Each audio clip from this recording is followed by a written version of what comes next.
Welcome to the new video on Music Producer. My name is Paul Wallen, and today I want to show you the number one principle, and it may as well be your rule in creating any kinds of melodies. But of course, we mostly want it to work with our leads in electronic music.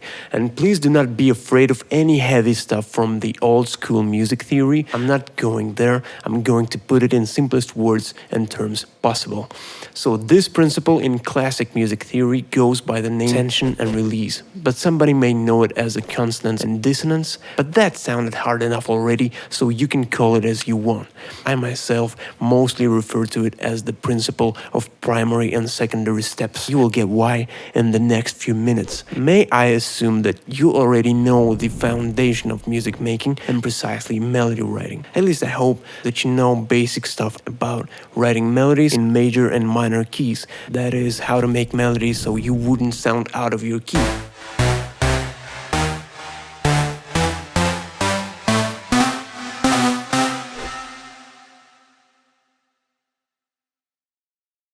And if you do have a problem with that, I'll put a hint card right there in the right upper corner leading to my future video on this topic. And if there's no link or hint card, then I haven't made that video yet.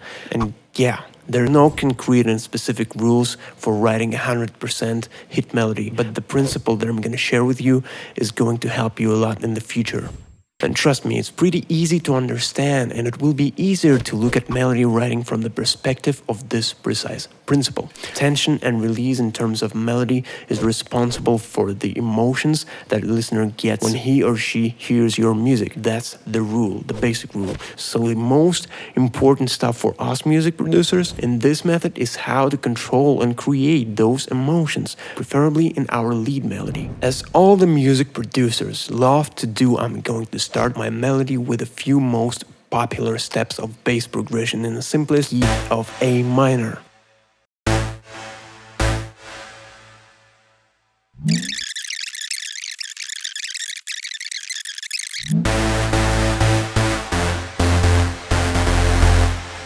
And the first thing that you gotta understand is that in a chosen key, you can play any chosen bass progression along with any melody and vice versa. And is it going to sound good to your ear is another question. And that's the very goal that we want to chase.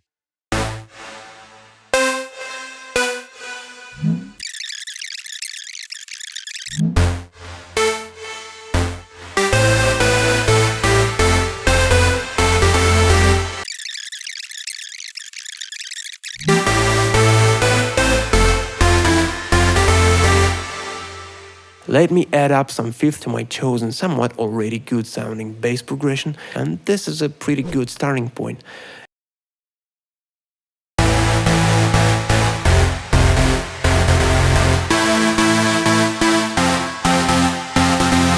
And here's how this principle works.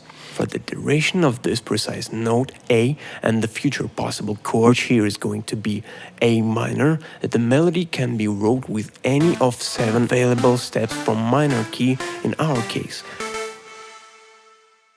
But the harmony of these combinations can only be just 2 variations, consonants and dissonants. Let's zoom in a little closer. So for the specific area of supporting bass note, and as you remember, future possible chord A minor, our primary and also consonant steps of upcoming melody would be the exact 3 steps of our simple chord from this root note that exists within our key A, C, and E. Those would sound with our supporting bass note, giving us resolution in a melody. It's always great to start your melody with one of these steps. And as I've said, those 3 notes would be the primary steps, while this bass note will be supporting our melody, because they create release for us. And it goes for each and the rest of our 7 notes of supporting bass line that may go with the future melody.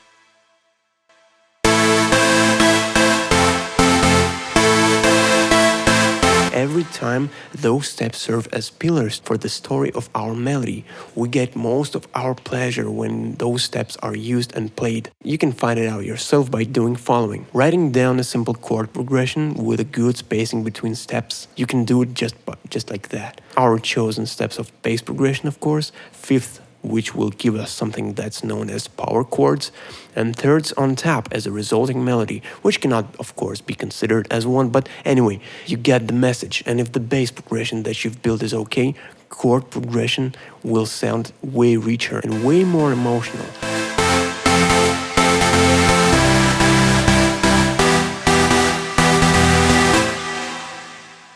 It's all been done just by using consonants. As usually, almost all of the chord progressions in EDM songs are built.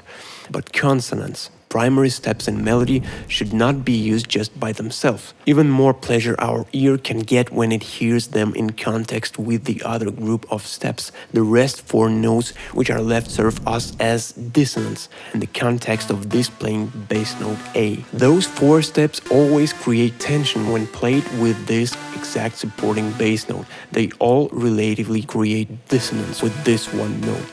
Some of them a little more, some of them a bit less. Dissonants are just as important as consonants, and they take a significant part in any melody, so by no means do not neglect them. Tension is not a bad thing. Tension is what amplifies gigantically the feeling and the moment of release. They create the right context for diving into the stage of release with more satisfaction.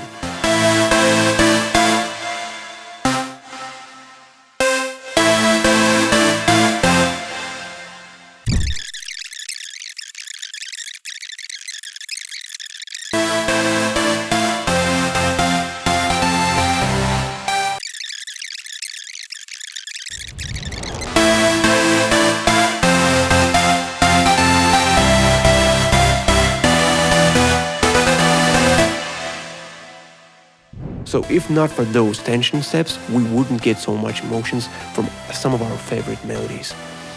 It goes the same for each note of our bass line.